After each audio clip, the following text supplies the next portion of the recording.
find those children, just to identify them and make sure they're safe. And how did children end up being placed with unvetted sponsors, or what did that vetting process look like under the Biden administration?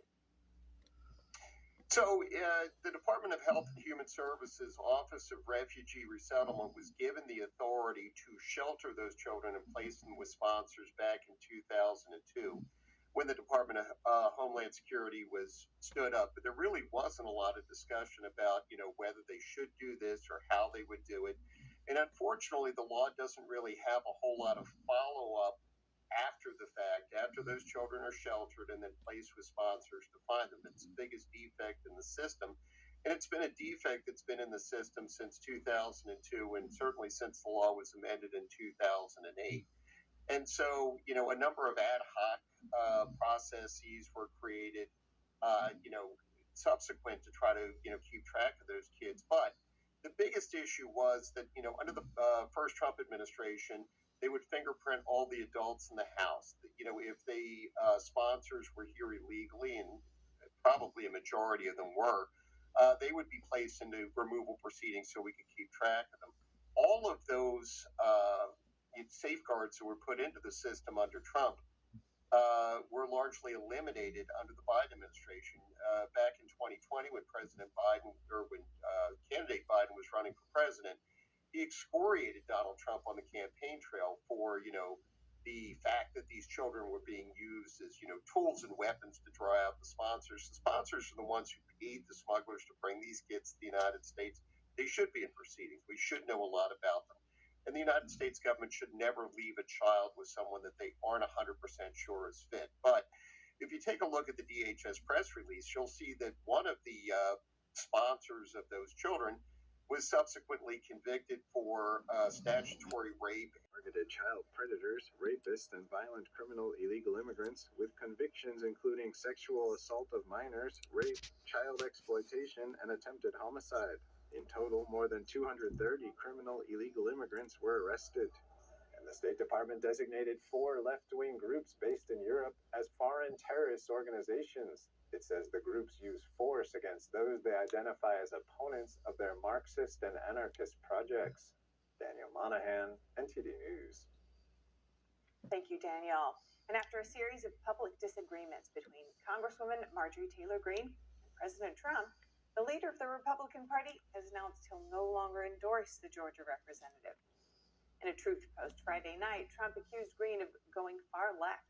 Trump said he felt that all Greene did was complain about his policies despite his administration's work on border security, tax cuts, protecting women athletes, rebuilding the U.S. military, and other issues. He added that it began after she suggested shatters. Charlotte is home to roughly 900,000 people, and roughly 17% of them are born outside the U.S. And from the end of a record-setting government shutdown and a major crackdown on sex offenders to foster care improvements, the Trump administration has had a busy week. NTD's Daniel Monahan with your White House Week in Review. The government shutdown ended after 43 days when President Trump signed the federal spending bill on Wednesday. And it's an honor now to sign this incredible bill and get our country working again. 8 Democrats, including Senator John Fetterman, crossed the aisle to vote with Republicans. In this situation, we both agree that shutting our government down is wrong for our Commonwealth and for our nation. Democrats did not secure their push to extend Obamacare subsidies, though they were promised a December vote, one widely seen as unlikely to pass. Vice President J.D. Vance criticized Democrats, saying they could have had the exact same deal 45 days earlier, speaking on Fox News. They put the American people through a ton of pain and suffering for nothing. Check and say thank you. Bonuses of $10,000 were handed out to TSA agents for work during the shutdown who went above and beyond the call of duty. For stepping up, taking on extra shifts, for showing up each and every day, for serving the American people, and taking seriously the mission. This week also marked Veterans Day. President Trump issued a proclamation reaffirming support for those who've worn the uniform. We say the words too often left unsaid. Thank you, for your service. Thank you very much. Secretary of State Marco Rubio traveled to Ontario for a G7 foreign ministers meeting. Rubio pushed back against criticism from some U.S. allies over the legality of the U.S. strikes on alleged drug boats in the Caribbean.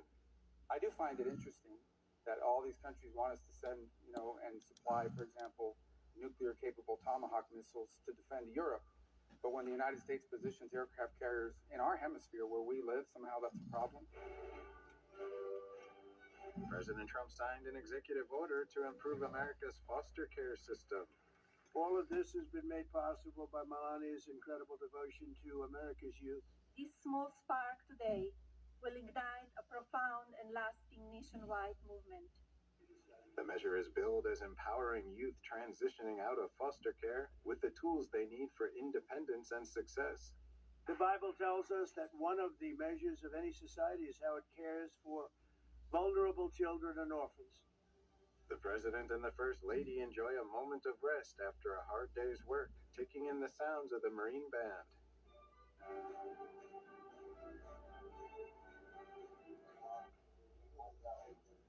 The Department of Homeland Security announced the arrest of more than 150 illegal immigrant sex offenders. Secretary Noem comments on Fox News. These individuals should have never been in our country to begin with. The fact that they were sexual deviants and perverts, and now we've gotten them off of our streets, it's remarkable, and we need to do more of it. The operation targeted child predators, rapists, and violent criminal illegal immigrants with convictions including sexual assault of minors, rape, child exploitation, and attempted homicide. In total, more than 230 criminal illegal immigrants were arrested. And the State Department designated 4 left-wing groups based in Europe as foreign terrorist organizations. It says the groups use force against those they identify as opponents of their Marxist and anarchist projects. Daniel Monahan, NTD News. Thanks, Daniel, for that report. And after a series of public disagreements between Congresswoman Marjorie Taylor Greene and President Trump, the leader of the Republican Party has announced he'll no longer endorse the Georgia representative. In a Truth post Friday night, Trump accused Greene of going far left. The president said he felt that all Greene did was complain about his policies despite his administration's work on border security, tax cuts, protecting women athletes, rebuilding the U.S. military, and other issues. He added in that post that it began after he suggested she shouldn't run for governor. On X, Greene cited the president's rhetoric, alleging that she's now being contacted by security firms with warnings over her safety over emerging threats against her. Greene says the conflict between herself and the president is over her calls to release the Epstein files. Trump said he'll support the right person who runs in Greene's Georgia district. Keep you updated there. And a man has been arrested for alleged property damage while trying to confront President Trump's former attorney. An FBI spokesperson confirmed today that 51-year-old Keith Michael Lisa has been arrested. Lisa is accused of destroying property in the office of New Jersey's top federal prosecutor, Alina Habba. An FBI bulletin on Friday accused Lisa of being in possession of a dangerous weapon inside the court facility. Attorney General Pam Bondi also confirmed the arrest, adding, quote, "No one will get away with threatening or intimidating our great U.S. attorneys or the destruction of their offices." Habba went on Fox News after the arrest and discussed a trend of threats. Check it out. It is a trend. I've had numerous people, some come to my home. I've had threats online. We saw the 8647. They started the 86 Hava. Somebody got indicted. You may not hear in the news all the threats that every individual in this administration gets, but there are many, and there are too many. One is too many. No details on Lisa's potential charges have been released. President Trump said Friday that he plans to sue the BBC for billions of dollars. That's after the British media outlet published misleading edits of his January 6, 2021 speech. We'll sue them for anywhere between $1 billion and $5 billion, probably sometime next week. So you're ready to take legal action? I think I have to do it. I mean, they've even admitted that they cheated. The BBC's Panorama documentary spliced together 2 parts of Trump's speech on January 6, 2021. If you recall, the edit changed the meaning of the speech, creating the impression that Trump had explicitly called for violence. The documentary aired just before the U.S. presidential election in 2024. The BBC has retracted the documentary and apologized to Trump, but it did not agree to compensate him. Trump said damage already done. British Prime Minister Keir Starmer about the matter over the weekend, noting that Starmer had tried to reach out to him and was very embarrassed by what happened. Coming up, as some expect military intervention, President Trump says he's made up his mind regarding the next steps he'll take. Arian Pazar is standing by live in Latin America with the latest. After this, keep rising. President Trump says he's made up his mind regarding the next steps he'll take. Venezuela's socialist leader, Nicolas Maduro, is now preparing for possible armed conflict with the U.S. NTD's international correspondent, Arian Pazar, is standing by live in Latin America. Arian, good to see you. What exactly did Trump say, and how is Venezuela preparing for possible confrontation with the U.S.? Hey, Steph, good to see you too. Thank you for having me. Yeah, those are great questions. But first, let me give our viewers a recap of what's been happening off the coast of Venezuela. So the U.S. military started attacking small boats, which it says are trafficking illegal narcotics from Venezuela to the United States. Now, according to the Trump administration, those boats, the drugs on those boats, they could potentially kill hundreds of thousands of Americans if the drugs reach the United States. Now, separately, earlier this month, President Trump ordered an aircraft carrier strike group to the Latin America region.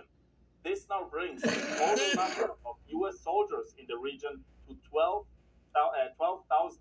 And on top of that, there's also almost 100 American fighter jets in the region. Now, because of those developments, some people say they think that the U.S. is preparing for military intervention in Venezuela to overthrow socialist leader Nicolas Maduro. President Trump actually just on Friday was asked about that and about his plans, about his next steps regarding Venezuela.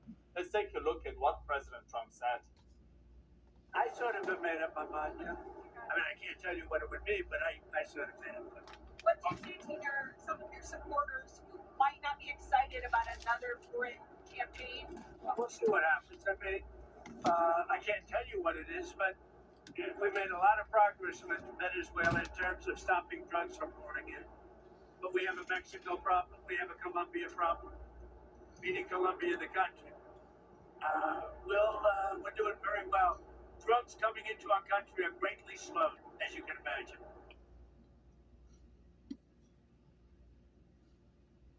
Now, Steph, I just want to add real quick that the tensions between the United States and Venezuela, they didn't just start under President Trump. Actually, when Trump returned to office in January, the U.S. already had a bounty on Maduro. Steph? Right, Arian, and how is Venezuela responding? I mean, the country now has U.S. military presence off its coast, and as you mentioned, there's a bounty on Maduro. I'd imagine he's concerned about these latest developments. Oh, yes, Steph, I would say so for sure. It does seem like he is concerned indeed. Just on Friday, Maduro requested